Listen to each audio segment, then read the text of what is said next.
ఆంధ్రప్రదేశ్లోని పశ్చిమ గోదావరి జిల్లా జంగారెడ్డిగూడెంలో హృదయాన్ని పిండేసే విషాదన ఘటన చోటు చేసుకుంది. గొంతులో అన్నం ముద్ద అడ్డుపడి 2 ఏళ్ల చిన్నారి ప్రాణం కోల్పోయింది.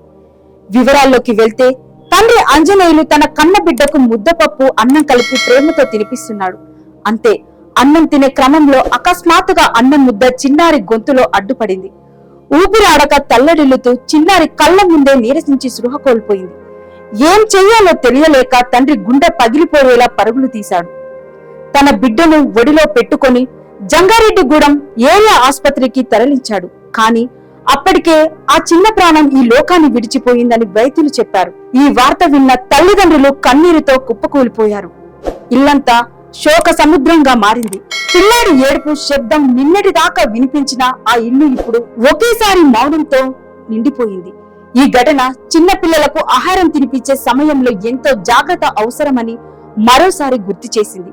ఒక క్షణం నిర్లక్ష్యం జీవితాంతం మిగిలే బాధగా మార్చవచ్చునని వైద్యులు హెచ్చరిస్తున్నారు. సమాచారం అందుకున్న పోలీసులు ఈ ఘటనపై కేసు నమోదు చేసి విచారణ చేపట్టారు.